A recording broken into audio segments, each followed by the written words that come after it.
I saw this. I saw her speaking in Kansas, and guess who was the opening speaker or the introductory speaker? Was it me? Yeah. Where are she, you?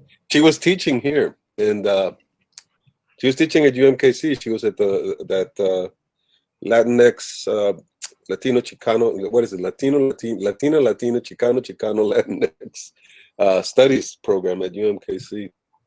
Oh, she's an awesome lady, man. Awesome lady. Yeah. Just a great joy. Yeah. Well, I'm just saying that anything Kansas City related, you are going to make an appearance. And we're alive. Okay. Yeah. We're doing this hour by poet, professor, muralist, actor, author, the most interesting man in Kansas City, Faus. Oh man, where to begin? All right, Jose, can you share with us? Let's just start with some poetry. Share with us a poem. Well, I was telling you earlier, I want to read this one about Francisco Alarcón. He was a great guy when we met him, when we started the collective. And I was in New Mexico when I got the news that he had died. But it was funny because growing up, I always remember, I've always kept my hair as long as I could. And I remember people always used to say, "Man, you can't ever get far with a long hair." And but then you saw Francisco, it was like down there, right? Yeah. So he's always been kind of like a spirit guide. So this is for Francisco Alarcón.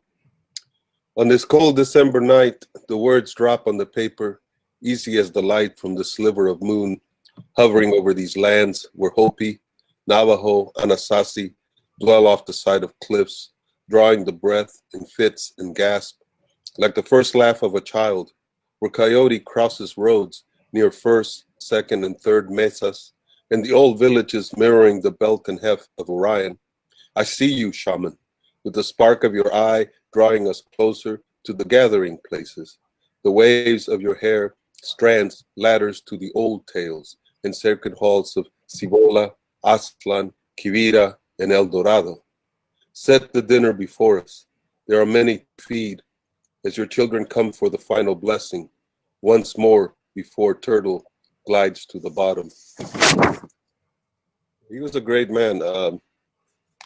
Years after we met him one time, we went to AWP, and it was the first time the Latino Writers Collective was kind of venturing beyond our own borders. And we had a reading, and he showed up. I was like, whoa, this is real now, right? Yeah. It was a really beautiful moment. And then years later, I was gifted a book, or I found a book that I had been gifted before I even met Francisco. A friend of mine had met him at a conference in Mexico, and he had been there as a cultural representative, kind of like for Mexicans in the exterior. And she had told him that I was a writer and I lived in Kansas City and all that. And so he had a children's book out, and he signed it. And then 2 years later we meet, and it was weird, kind of one of those moments. Yeah. No, that's which AWP was it? Oh my God, I want to say it was. Oh, I've been to so many of them, I can't even remember. I know there've been two now in DC. It might have been in DC. No, it wasn't DC, because we were doing Poets and Buzz. Chicago. It might have been Chicago. I think it might have been Chicago. Yeah, I can't remember now. So many of them. Yeah. So tell us for the audience who might not be familiar, what is AWP? Well, it's the conference they have every year, Associated Writers and Writing Programs Conference.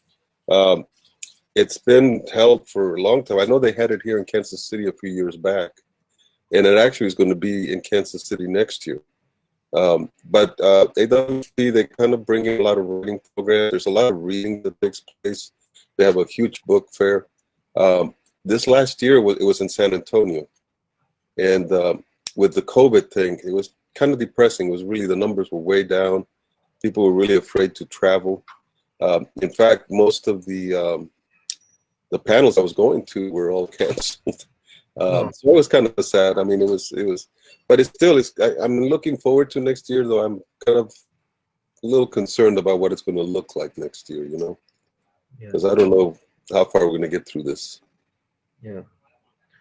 Yeah. So I've noticed that you spent this time like doing like a poem reading a day, or what do you how do you hey, holding up? What are you up to? Well, it's funny, man. April Fool's was coming up, and we had just gone into quarantine here a week before the last week in March, and they issued that thing, stay at home kind of order or suggestion.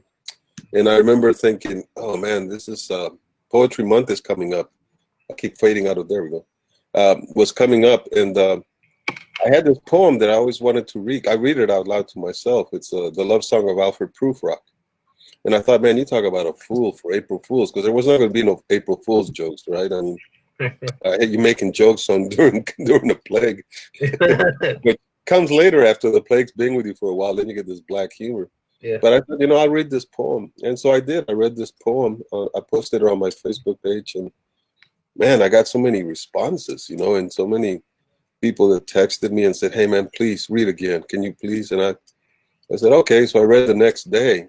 I came up with a poem by Dylan Thomas, Fernhill. Another one of those poems that I was taught as a kid.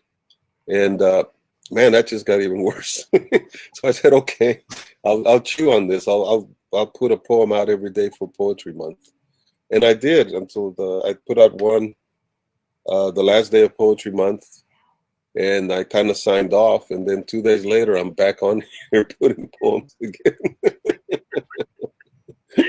Every time I try to get out, they bring me back in. Yeah.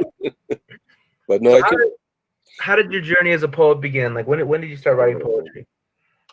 Dude, I've been writing poetry as long as I can remember. I don't know.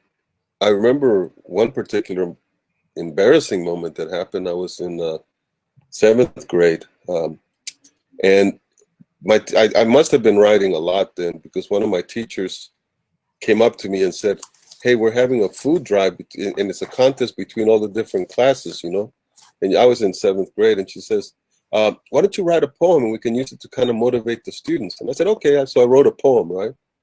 Well, she loved it so much, the next thing I know, and I wasn't even knowing what was happening, I get called to the principal's office. And I'm going, oh man, I haven't even been here that long, right? So I show up, and they have a copy of my poem, and they asked me if I would read it over the intercom to the whole school. And I was like, dang. I wish I still had the poem. I don't know what the heck I said in it or what drew the attention of it, but that was my first public reading. It was in 7th grade, and but it wasn't even public. It was like you and I talking right now on the computer, right? Yeah, it was a radio appearance. Yeah. Yeah, but it was kind of funny because God, I remember that week after I did that, I got like I was getting razzed by all these kids, because oh, you're the poet, But I noticed one thing: the girls weren't razzing me. So it kind of, yeah, you can razz me, but hey, I like her, and she's not razzing me. So I mean, it was kind of funny. Yeah. Learned fast, young. Yeah. And I wrote a lot of things over the years. I never really looked at it as an occupation or something to. I never really thought about what it meant to be a poet. I just wrote. Never really tried to publish much. I did some things in the school, but when I was in college, got more involved in it because actually I switched. I was going to be a political science major, and then after 1 year, I still love political science and the idea of it, but I was always drawing and I was always writing. So I said, you know what, I'm going to go get a degree in art and English. And that's what I did. I switched over and did a painting degree and a creative writing journalism degree. Yeah. Can you tell us about your how you got into painting and how that became such a big part of your life and reputation? Well, it's really it's a story I've told many times, but my brother and I were going to the same school, junior college, and I was taking a really heavy load. I had like 21 credit hours. And it was when I was still in my political science major. And I remember my brother came up to me and said, dude, man, you're kind of tight, you know. Why don't you loosen up? I've been talking to the art teacher, and I told her that you like to draw. And she said that, you know, if I was interested, you know, tell him to just come in and sit on the class while we're drawing. And, you know, that way he can just kind of take it easy, right? So I went. And I remember it was Mrs. Howard, and she had a nude model in there. I walked in and I said, whoa. And she asked me what I was doing. I told her my brother Ramon told me that I ought to come over here. And she looked at me like really suspicious because, you know, there was a nude model and then there was this boy with hormones or something, right? So she grabbed a big piece of paper and she literally set me right in front of the model, right? Wow. Literally, and the minute I started drawing, I just didn't, you know, it's that thing that happens, right? You don't see nudity. You don't see that. You see shapes, forms, color, right? So I got really intrigued in it. I just lost myself in it. And then about 20 minutes later, she tapped me on the shoulder and she said, you're welcome to come to my class anytime you want. You don't have to sign up for it. You know, I won't mind if you just come in. And I went home that weekend and I thought a lot about that. And I was thinking, you know, I never thought about that being a degree you could get or a skill you could work on, you know, because I was so focused in something else. And I changed my major that week and I just decided, you know, I'm thinking too much about writing and I'm drawing too much. So I quit. I just switched over and went to art and English. Yeah. So tell us about your career as a fine artist, as a painter. I mean, what comes next? You know, it's funny, Matt. I have when you said interesting, I refer to myself more as perplexing because I follow a muse that is there sometimes and is not there other times. Pretty much. After I graduated from college and I got my degree in painting and art. I went and got a studio.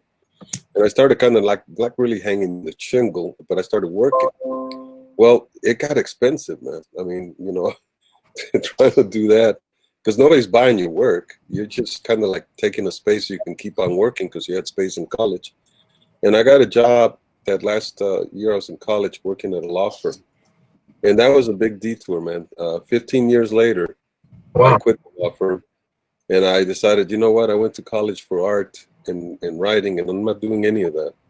And I quit and just took a chance, leap of faith, and said I'm going to support myself just by my art. And it took a while, but you know, but that was the impetus. You know, it's like one day I'm just going, damn, this is not for me. It was a great living though. I mean, I made very good money, did some interesting things, but I was not a lawyer, right? I was not going to be a lawyer. And creativity is very stifled in a place like that. It's very corporate-like. You can get creative about something, but it's not really the way you see creativity, right? Yeah. It's problem-solving of a kind, but it's so focused and narrow that it doesn't feed the soul. And I decided, well, you know, it's time to move on. And that's when I went. And it's funny. I had a friend who. His name was Jesus Ortiz. And then another friend named Alicia Gambino. And I met him. We used to have a gallery. I had a gallery where I had my studio. And I invited, we were going to close the galleries. We were going to have one last one. And I saw this flyer for Latino Fine Arts Guild. And I said, what? And so I looked it up and they were having a show of all these Latino artists. And I went and met the lady who ran the show and I said, how many Latino artists do you have? She says, well, I've got about 100 in my list. And I said, really, that's weird because I've never seen that many Latino artists in this town. And I said, why don't we have a show in our gallery? What they were doing was having a fiesta. So we set up little display booths and display corrals, and then people put their artwork up there and you show it for a weekend, then you go away. And I said, no, this is like, we'll have a gallery show. We'll put it in a gallery and you can have it for... We'll have the show up for 2 months. Well, that's how I met Jesus and Alicia. And Jesus looked at me one day when we were sitting there, just having a beer. I'd never met him before. It was just that time we met him and got to be friends. he said, man, have you ever thought about going to Mexico and painting murals? And I said, well, heck yeah, who hasn't, right? Well, he had been invited to go back to his hometown in Michoacan to go paint some murals there, to paint a mural for the 25th year anniversary of the school he graduated from. And he said, look, they have a ton of walls. How about if you come? And I said, oh, heck yeah, I'm there, man. So I took time off from work and I went down there for about a month. Alicia went with us and we painted murals down there. And while we were down there, he said, why don't we form a team and why don't we start painting murals? And we did. We came back to Kansas City and we painted a mural that was, it's literally one of the biggest in the area. It's about 2 blocks long, averages about 18 feet tall. And it tells the story of a barrio here that's called Argentine. And most of the people, there's a good 800 families that live in that area. There are Latinos that come from this little place in Michoacan where we painted that other mural. So they came here in 1910, you know, during the revolution. Yeah. There was a strike going on here on the railroads. The railroad went down to Mexico to recruit workers to come up here. And so they brought up these guys to work in the railroads. They settled the strike. The guys didn't have a way to go back home. They stayed, settled in this little community. And they just had this nice little continuum, right? It's a connection to the old town, the old country, but they have their own little place here, right? And so that's the story we told. We told the history of that little area. We went back all the way back to prehistoric times. But we told this whole story of how this community grew and became Argentine. Yeah. So, yeah, that was the start of it, really. Yeah. Before the COVID crisis began, there was this talk of that perhaps the Mexican muralist movement was the most important movement of the 20th century in terms of art, right? Which seems like a kind of a silly like for that even to be like kind of a question. I mean, whether you try it to Mexico or whatever, but like the muralism in general, like paint the history of the place you're in on the wall. Right. It's the most, of course, it's the most important thing that happened in the 20th century in terms of things that was going on in terms of in painting. So, but you definitely carry in that. So, what is it as a muralist? What is your approach when you get commissioned? And you think that okay, but from start to finish, like where's your mind at? Well, usually the interesting thing about murals is, and it's changing right now, honestly, because the aesthetic has changed in murals right now. There's a lot of this contemporary thing, the merging of graffiti style, which has now become kind of accepted, and you see it everywhere. But when we started, the main idea was somebody would say, look, here's a neighborhood that nobody's investing in. It's a marginalized community. And the idea was if you did art, you could kind of like empower the community in a way, show that it isn't all about, it isn't poverty, it isn't drugs, it isn't all this other stuff that people tend to associate with distressed communities, like crime and stuff like that. And so we did that first mural we did. We said, let's meet with community. Let's meet with the people that live here. Let's hear their stories. And let's see if we can tell those stories in a visual way. And that's how it started. And that was the impetus for a lot of the murals that I've done. It's usually somebody would come in and want to do that, right? Kind of like give a different face to the community and tell the story, kind of honor what's happening there. But nowadays you can kind of get a mural that doesn't have to have that kind of social impact. But I think they're still essential to tell those stories. And that's what I would prefer, to tell those kinds of stories. But like I say, murals right now are becoming very much like, they have a different impetus for them, right? Sometimes they're like, there's already an established area where people are going and everybody says, well, let's throw up some murals over here where people can come and get selfies taken care of, right? So it loses some of that social context. Yeah. It becomes very much an entrepreneurial thing. And I don't begrudge that. I mean, it's, people got to eat, you got to do that. But I still think that there's still a very important part that murals play in communities. Yeah. So when you travel to other cities, do you check out the murals? Is that part of yeah. I always do. I mean, I used to have when Pinterest was big, right? A friend of mine got me on Pinterest. And so I started like doing all this street art stuff. I started like looking at cities and just, oh man, you'd be surprised. Every city has murals. I mean, it's just hard to avoid, right? And there's some incredible examples. So I think I had like about 2,000 that I was seeing, and then I found all these other pages. But yeah, I always look for mural art. I always do. It's just it tells you a lot about the community you're into, you know, because I think you can identify them. And I'm always intrigued by the stories that are being told too, you know. I want to learn about those. Yeah.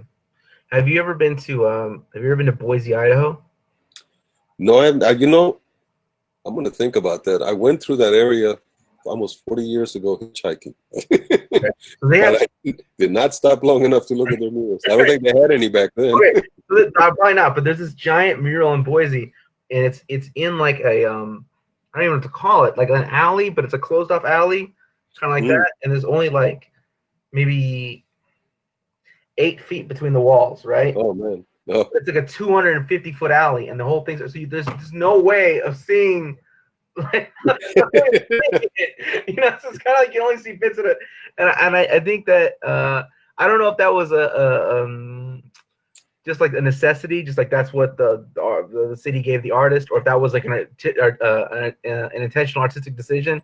But it's the most fascinating. Well, like trying to, because I don't even know how they would photograph it, even if they wanted to give you the whole view. Well, I bet you. What I'm thinking is that they built it. They painted it. Mm-hmm. And then somebody decided to put a building next to it, which goes a long way. I mean, that literally. I mean, L.A. Has had this history now of people buying these iconic buildings with the murals on them and then kind of destroying them, right? Yeah. It's a bone of contention, right? Because a lot of the areas that the murals vibrated and gave a lot of life to community. Those communities are being gentrified, and the first thing you want to get rid of is the art that reflects the story that's not the one you're crafting by coming in there and putting in the the boutique things, right? You want a different flavor, which is kind of sad. Yeah. No, it's definitely that first part of getting rid of that, so you get rid of your guilty conscience by hell yeah. Yeah. Yeah. All right, so I can you share with us another poem? Sure. Look, I got something here. You know, man, I got this one. Let me see. You know, this is one I've been reading a lot lately because it's so timely in so many ways. What keeps happening, but I was sitting with my roommates a while back. There was a little child there sitting on the couch. And on the news, there was this thing about the detention centers where the kids were being separated from the families. And there was this image that popped up, and not sure you saw it. It was a kid with his fingers wrapped around the cyclone fence, right? Mm. And then I'm sitting there, and then I've been exposed to this little boy that's sitting next to me. You know, he's growing up. He's like 2 years old, and I'm kind of intrigued by the way that we socialize, right? And watching this kid just growing up. And he used to get punished a lot because he's a kid, so he does things that, he's got to be put in timeout, right? And I'm thinking about that as I'm seeing this kid being separated and put in the fence. So this is called timeout. Pudgy fingers wrapped about a cyclone fence, eyes wide as a canyon hold my gaze. A lone tear escapes, tumbles, plunges to my chest, soaks into the dark shirt. What is that, Jose? What is that, Jose? He sings sing-song, and I tell him it is a pearl that slides from my shell.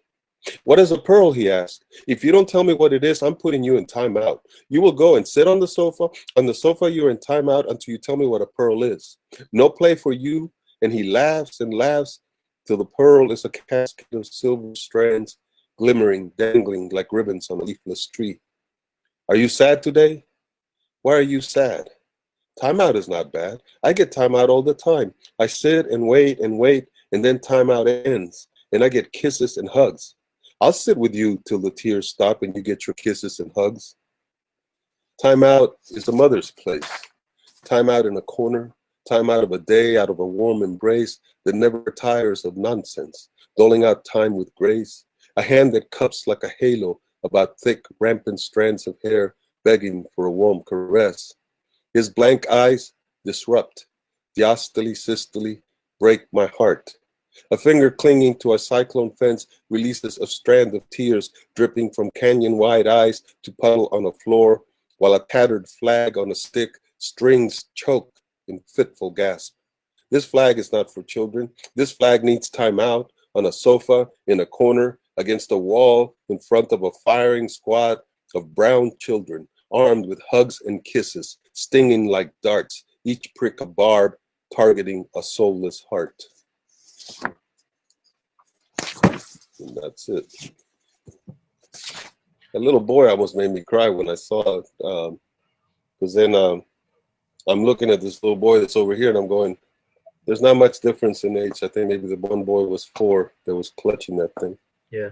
And to see how young minds are formed, and to realize you separated from the one thing it knows, that connection, that human connection, man, that's trauma that kid's going to carry all their lives. And how many of them are going to carry that all their lives?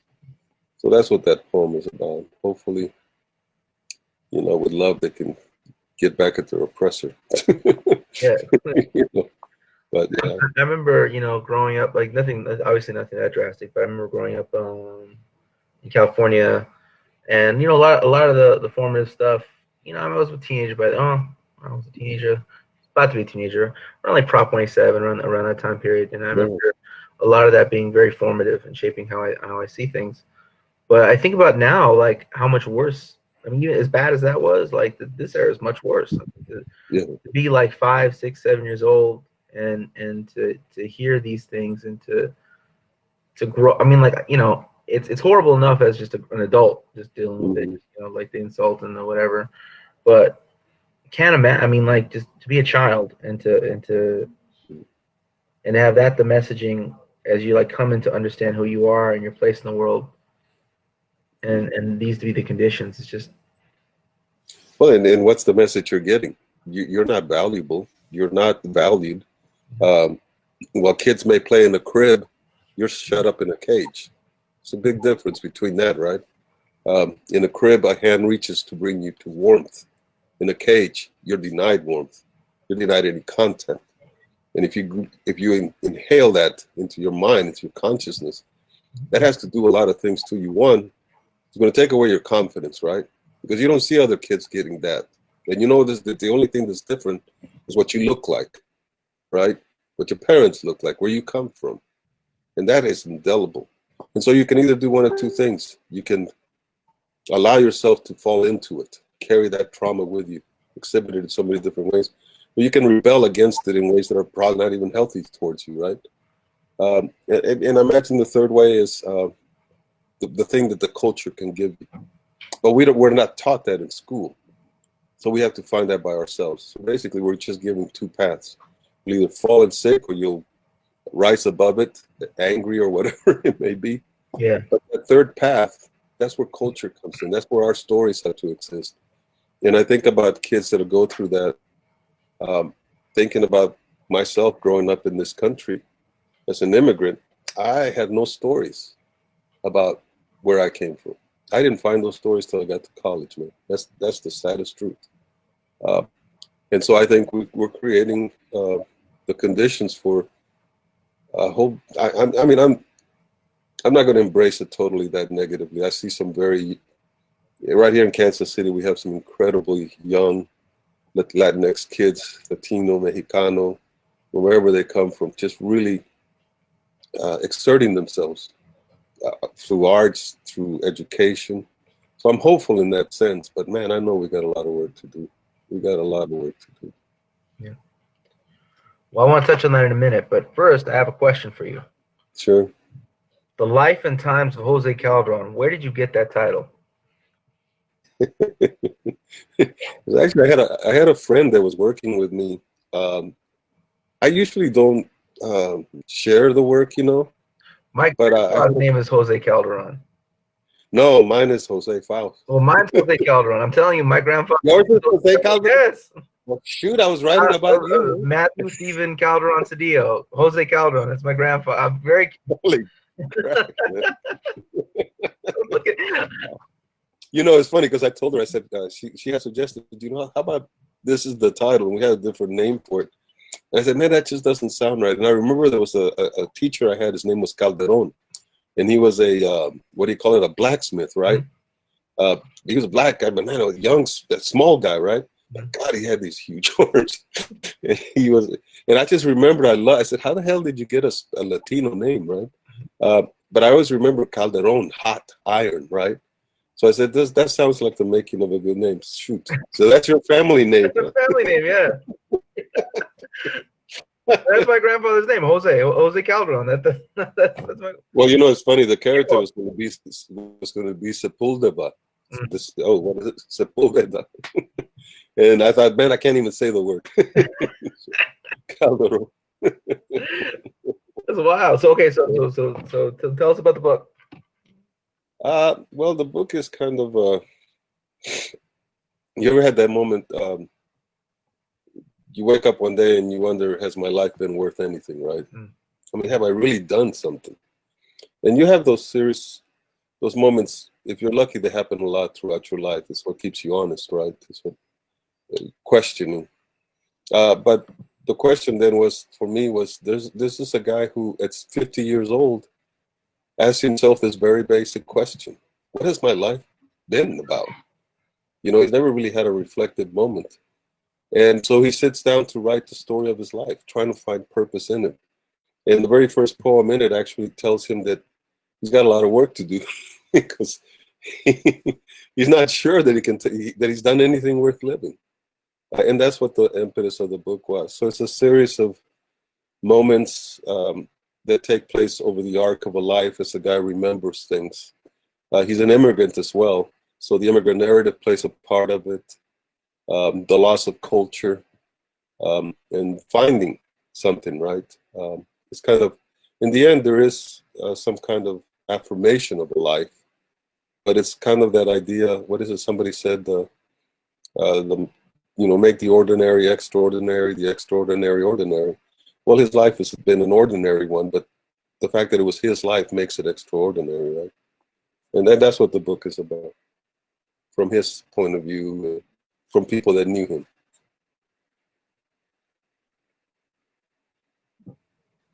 Well, I mean, that's fantastic. I mean, that's such thing. So you're also an actor. I'm checking my notes here. There's just so much to go through. So how did that? How'd you fall into acting?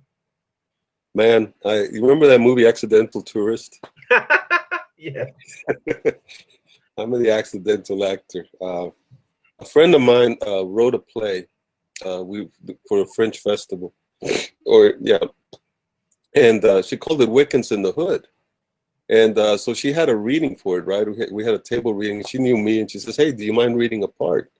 And so we all got together, and we read the play so she could hear it.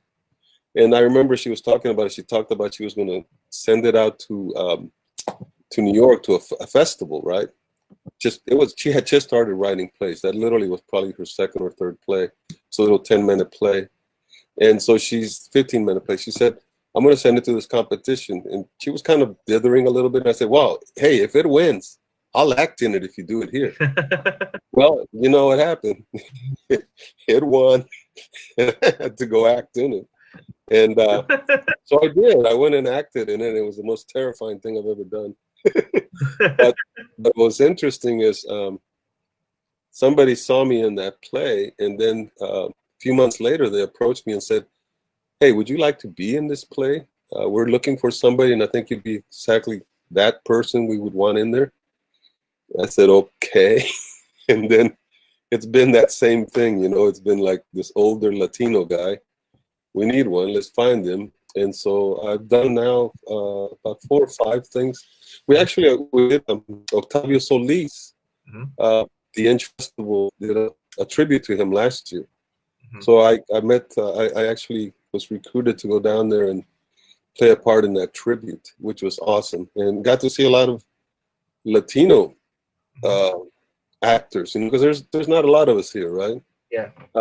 And it was interesting because where we all were coming from, we were saying, man, isn't this great to just we're working with material that's by Latino, and we're performing it as Latinos, and we're being directed by Latinos. Yeah. It was awesome, man. It was an awesome experience. So do you find yourself often typecast as like a certain character? Okay, I'll tell you the parts that I've played, right? So in Wiccans in the Hood, I'm this guy coming back to his neighborhood, and I'm well dressed, but I'm a Wiccan. So I'm bringing Oshun. All right, so that was okay. The next one I play, I am. You remember Tomas Rivera, right? Yeah. So there's that children's book, Tomas Rivera and Tomas and the Library Lady, right? Mm-hmm. And so the children's theater here, Coterie, decided they wanted to do that play. So I play the grandfather of Tomas, who is teaching his son lessons, right? So I play this kindly old gentleman, gentle migrant worker grandfather. The next play I was asked to be in to kind of read for. The main character is the play is called The Ghost of Lote Bravo, and the main character is the guy, or one of the characters is this guy named the Matador, who is actually turns out he's it's in Juarez, and he's a drug lord and a cold-blooded killer. Yeah. So I said, okay, I'm not being stereotyped there. And then the next time we did Anna in the Tropics, Neil Cruz play. But were you a sophisticated killer? Huh? Were you a sophisticated killer? No, I was not, man. I was sophisticated? Oh. There was no sophistication to me at all. Oh, like the suave actually, well, there was the suaveness to it, but when you look at the character and the shabbiness of him, you could kind of like go past the words, right? But no, but I mean, when he turns cold-blooded, man, it goes like the turn is like that, right? But yeah, no. In the other play, Anna in the Tropics, I just played the scion of this family. They have their own cigar plant business in Florida back in the 20s, and so I play the kind of like the old man that runs the business. So I can't say I was totally typecast because I don't reference any one of those. Yeah. But you know, it's interesting. Theater is such a. I love theater, man. It's the one thing that terrifies me the most, though. I don't get butterflies when I do anything else, but when I'm doing theater, man, I just like my heart is in my mouth. You know, it's like, ooh, it's intense. Yeah. So you're a playwright as well. Well, I've done some playwrights. I mean, I've done the small things. I do have a play right now that's running about. I want to say it's running about. If I were to have it performed, it's about 45 minutes right now. But it's the conceit of it is that it's about the Cuban Missile Crisis. But what starts it off, it's a young Fidel Castro sends a letter to Franklin Roosevelt, basically telling him that, hey, have you ever thought about looking down at Cuba? We have a lot of iron resources that you could use for your war effort, right? Now, this is a true document that exists in the National Archives. Fidel actually wrote this document, right? And at the end of it, he asked for Roosevelt if he could send him $10. And I thought, man, he was already sticking it to the U.S. back then, right? Yeah. So I found this thing, and I thought, oh my God, I can tell a story like that, right? So the whole premise of it is the association that Castro has with the U.S. And what turns it is Castro, when he first got married, his father-in-law did not care for him. So he basically sent him and his daughter to just go to New York. He paid for it and said, get away from him. He didn't like the marriage at all. Well, Fidel ends up in the Eastern Seaboard, right? They're traveling, enjoying. And he goes to a bar in Cambridge. And while he's there, all these Cubanos are sitting there having a big party. They're dancing, drinking rum. And in his kind of loudish way, he bumps into a table where there's this very quiet young white lady sitting there and spills the beer, the drink. And it turns out it's Jacqueline Onassis, who was then Jacqueline Bouvier before she became Jacqueline Kennedy. And she kind of likes this little swarthy guy. And they have a dalliance. Over time, they have a moment, right? Yeah. And it's that moment that goads Kennedy into the whole Cuban Missile Crisis. So I got, so it's got J. Edgar Hoover's in it. I mean, it's got everything in it, right? You do that in 45 minutes. Well, I've got it right now. Well, the reason it's only 45 minutes is because it's very episodic, right? Mm-hmm. So the first opening is you have the young boy writing to Roosevelt as the narrator comes on and reads the letter that he's writing. Dark. Next scene, you know, the letter arriving and somebody and J. Edgar Hoover going, well, who the hell is this Fidel Castro? We ought to start a file on him. Send the man down to Havana. Find out what the hell's going on. And it's like a series of little chops all the way through. So the play is there. I just need to figure out how to stage it because right now it's very episodic. So I think if I had actors, they'd have a heart attack because it'd be a marathon. Scene changes, boom, boom, boom, boom. Yeah. But I have it ready. I just have to figure out how it looks on stage, right? Yeah. How to present it. Yeah, no, that's incredible. That's incredible. Well, you know, I'm really curious about some of the work that you've done there, not just by yourself, but like with like within a collective. So can you tell us a little bit about The collective? the Latino? Oh my God, where are my notes? Writers Collective. Well, it's funny. You know, the impetus for it was there was a collective here of poets. It was a group called Las Poetas. Yes. And it was a group of Mexicana and indigenous women poets. And a friend of mine, Angela Cervantes, was one of the organizers, founders of that group. And I would go see them at readings, right? There weren't a lot of Latinos reading, I guarantee you that. So I remember when I first heard them, I said, oh my God, there's a group of Latino women reading poets. So I went. And then they kind of fell off the earth for a while. Evidently, I think Angela went to Mexico for a couple of years and then came back.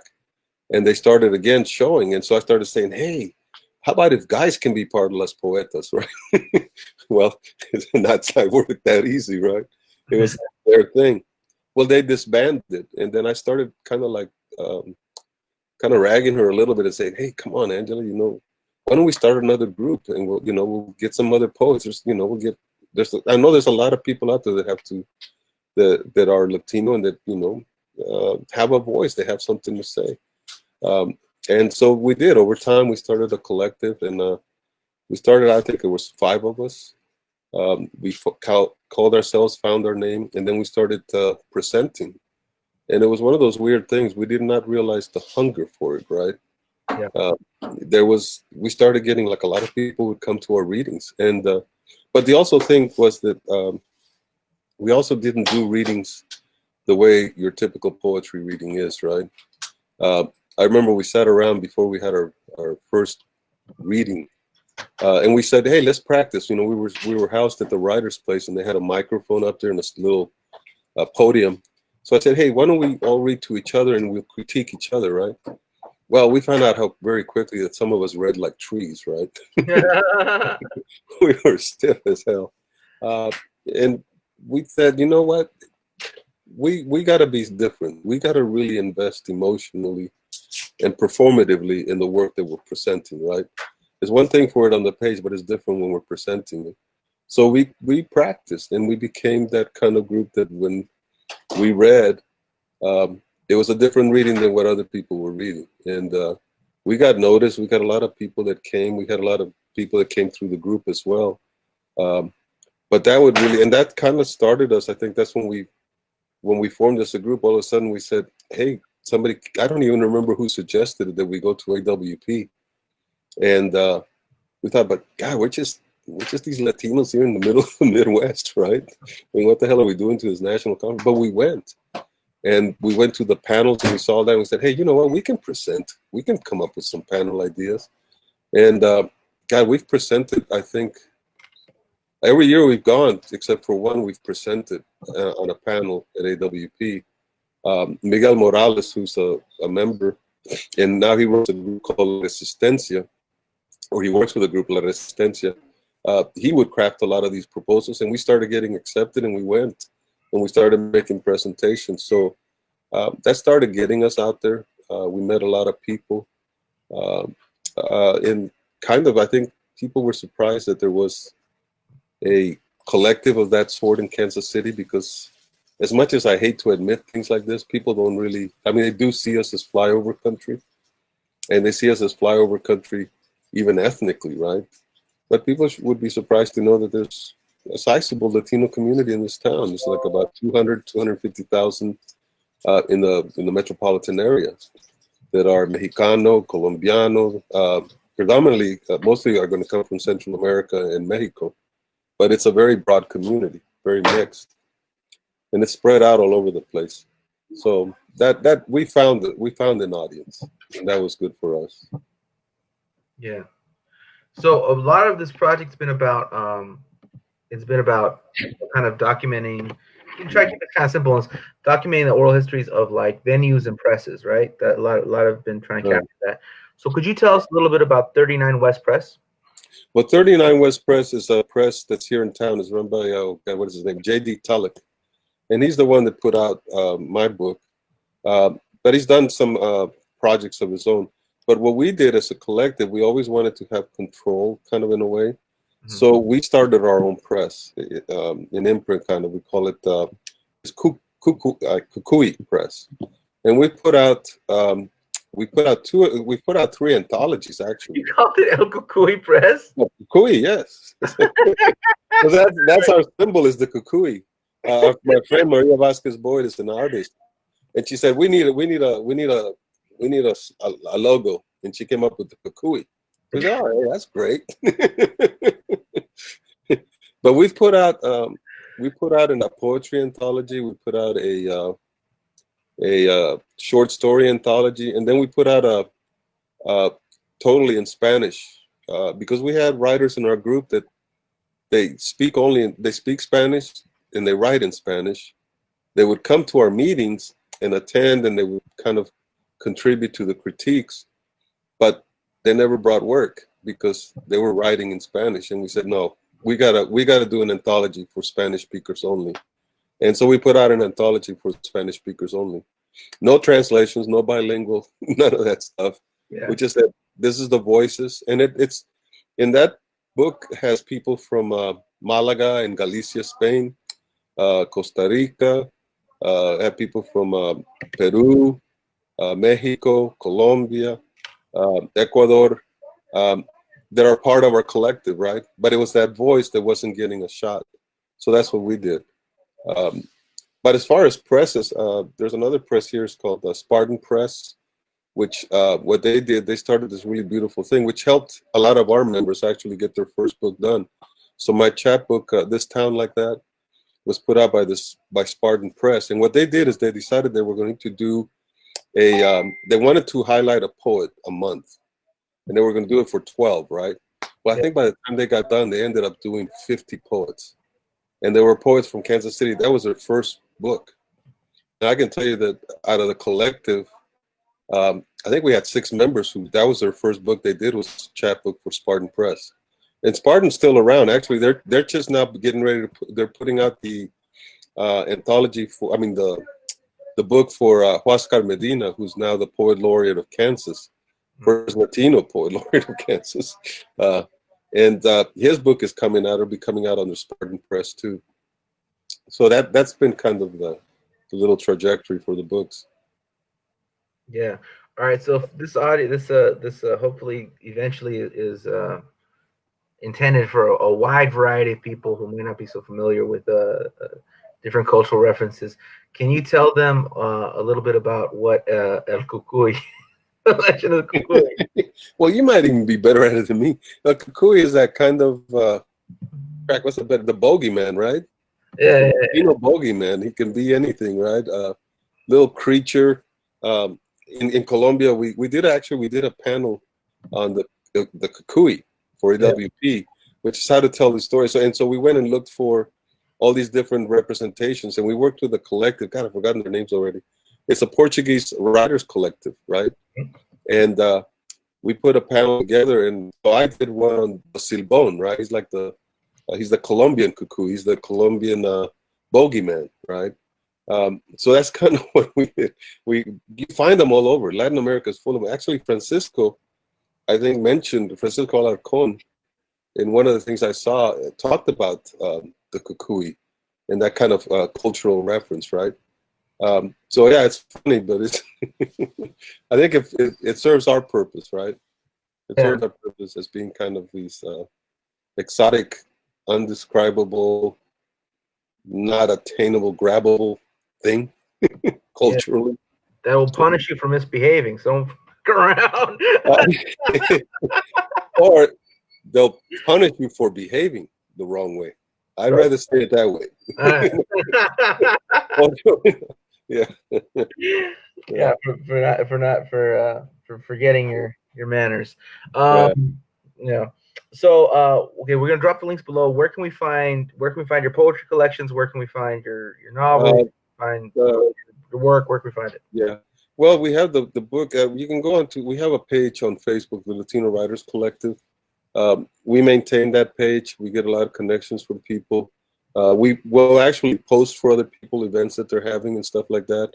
On a national level, we've got a lot of people that follow us there. My book is on Barnes & Noble, Amazon. You can even, I think, reach out to West 39. The Life and Times of Jose Calderon. Our other books are in the collective. You can go through the collective, and if we have them, we'll get them to you. We do have right now the Spanish anthology, but right now we have this plan. It's still kind of germinating to put out another Spanish anthology, but then to also put out an LGBTQ Latino writers anthology. So that's kind of where we're at right now. So. Yeah. But you can follow us on our Facebook page. We're pretty active there. Excellent. Well, I really appreciate you spending this time with us. We'll drop all the links below. Is there any words of advice you have for anyone who wants to, like you, become an actor, professor, playwright, muralist, wine taster, late night raconteur? I'm a wine drinker more than a taster. I would tell them what somebody told me one time. Yeah. Pick one thing and do only that thing. And I said, there's no way in hell I'm going to do that. Just no way. Thank you, everyone. Yeah, the incredible Jose Faus. Thank you, man. Good to see you, man. Good to see you.